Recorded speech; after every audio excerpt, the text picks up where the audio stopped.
Something on your mind, Ambassador? You could say that. I was speaking with Leliana and... well, we discussed how to make people understand that a dwarf could be a herald of Andraste. Is being a dwarf so controversial? Everything about you promises to be controversial. Dwarves rarely join the Chantry. Why would the Maker's Chosen be one, they wonder? Few realize dwarves even have a religion in their philosophy of the stone. Most humans don't know about the stone. I've dined with merchants from Orzammar. Those few at court are happy to enlighten us. They explained that dwarves believe stone is alive, that good dwarven souls return to it in death.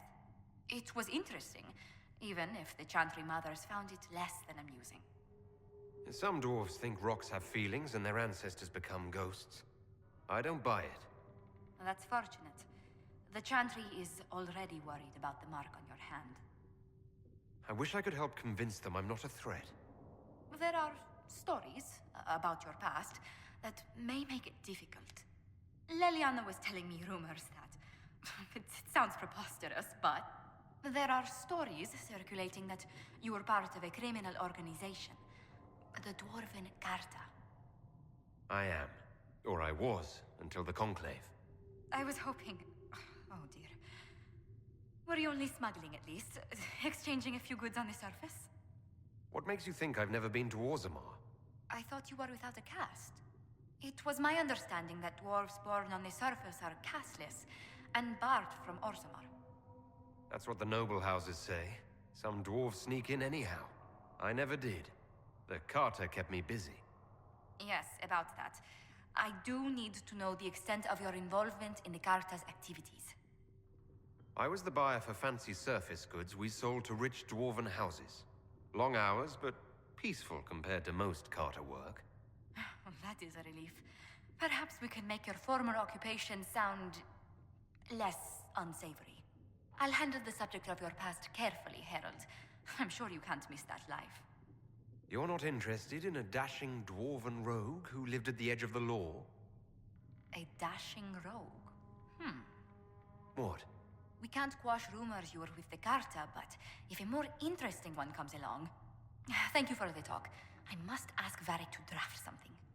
It was interesting, even if the Chantry mothers found it less than amusing. I may be casteless, but underground I feel a connection with the stone. We should be discreet about that. You are already an anomaly to the Chantry. I never paid much attention to any of that stone stuff. That's fortunate. The Chantry is already worried about the mark on your hand.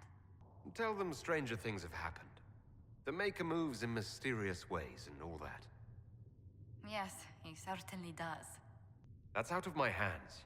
I can't help what people think. I have concerns about more than your position as Andraste's herald.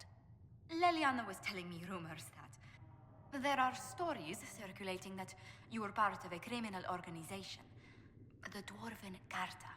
I was hoping that secret would keep a little longer. You mean... well, this complicates things. I used to be. The Carter doesn't like their own to get too famous. So it's true. Oh my. Were you only smuggling at least? Exchanging a few goods on the surface? It was my understanding that dwarves born on the surface are casteless and barred from Orzammar. There's ways to get inside Orzammar, if you know who to bribe. The Carter always knows. I've slipped in a handful of times. Only officially. I've been to Orzammar hundreds of times. The Carter knows how to ask people to look the other way. Yes, about that. I do need to know the extent of your involvement in the Carta's activities. The castless don't have many opportunities. I did what I had to. Not everyone grew up with a title and 3 square meals a day. No, of course not. I would dearly like to avoid rumors growing out of hand. My past life is private. Let's leave it at that. We will bury as much as possible, but rumor mongers will latch onto something. I guarded caravans of smuggled goods. Rivals often ambushed us. There were protection rackets, blood feuds, targeted... That's quite enough. I have a clear picture. I'll handle the subject of your past carefully, Herald. I'm sure you can't miss that life. Why wouldn't I? I was the best at what I did. My old bosses are probably tearing their hair out trying to replace me. I will take your word for it, so long as they won't be able to win you back. That sort of competition is the last thing we require. Carter life is as short as it is hard. You don't make long-range plans. I have a chance at a future with the Inquisition. If things go well, I'm sure you'll find it rewarding. Thank you for your time, Herald. I hope you find life more peaceful here. Say what you will about Carter business. It was regular work. I don't always know what people here expect from me. Organizations are rarely clear-cut at the start. Your role will be evident in time. Until then, anything you do to aid the Inquisition is enough. No contribution will be wasted. Last time I saw my boss, he was breaking someone's leg for cheating him of 5 coppers. I'm ready to put those days behind me. I imagine so. The Carter could be rough, but I knew who had my back. Here I have to learn all over again. I will not lie. The selfish and power-hungry will walk among us before this fight is over. But the Inquisition also attracts those who dream of peace. You'll find new companions among them.